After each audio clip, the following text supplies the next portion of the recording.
Funny moment, एक वाकया मेरे को याद आ रहा है सर। जी प्लीज। फनी मोमेंट भी कह सकते हैं और एक सीख भी कह सकते हैं इसको, नेटवर्क मार्केटिंग में बहुत बड़ी। जी। मेरा जो पहला प्लान था, जैसे ही मैं मीटिंग को अटेंड करके घर पे आया, बड़ा एक्साइटेड था।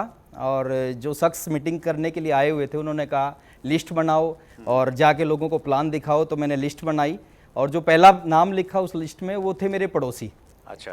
तो पड़ोसी के घर पे गया, मैंने जाके उनको बताना स्टार्ट किया कि मैंने एक बिज़नेस शुरू किया आज। तो सामने बैठ के मैं जैसा भी जो भी मेरे को बताना आता था मैंने बताया कि आप जुड़ोगे, नीचे 2 लोग जुड़ेंगे, उसके नीचे 2 लोग जुड़ेंगे, आपका नेटवर्क बन जाएगा, आपको रॉयल्टी जैसी इनकम आएगी, पैसिव इनकम आएगी, आपका लाखों रुपए महीना की इनकम हो सकती है, बड़े बड़े बंगले बन सकते हैं, बड़ी बड़ी गाड़ियाँ आ सकती हैं। एक्साइटेड था काफ़ी। और जब इस तरह की बातें मैं उनसे कर रहा था तो जैसे मैंने कहा कि बड़ी बड़ी गाड़ियाँ आ सकती हैं, उस समय क्योंकि एक साइकिल होता था मेरा, साइकिल पे मैंने जर्नी शुरुआत की। तो जैसे ही उन्होंने सुना गाड़ियाँ आ सकती हैं तो भाभी जी ने कहा राकेश जब गाड़ी आ जाएगी इस सिस्टम से तो उसमें हमारे को बैठाओगे कि नहीं बैठाओगे।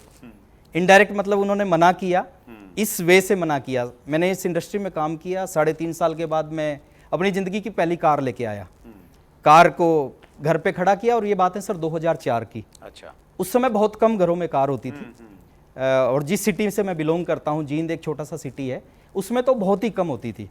तो कार को जैसे मैंने घर पे खड़ा किया तो सबको पता चला कि राकेश कार लेके आया है। वो भाई साहब भाभी जी दोनों आए, दोनों ने कहा राकेश बधाई हो।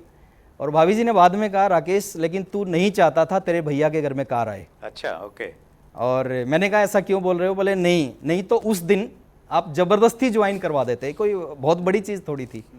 तो मैं यही कहना चाहूँगा आप सभी को कि कुछ तो लोग कहेंगे, लोगों का काम है कहना, छोड़ो बेकार की बातें, नेटवर्क मार्केटिंग करते रहना। वाह, सुपर, बहुत बढ़िया सर। इसमें बड़ा संदेश भी है और कहीं ना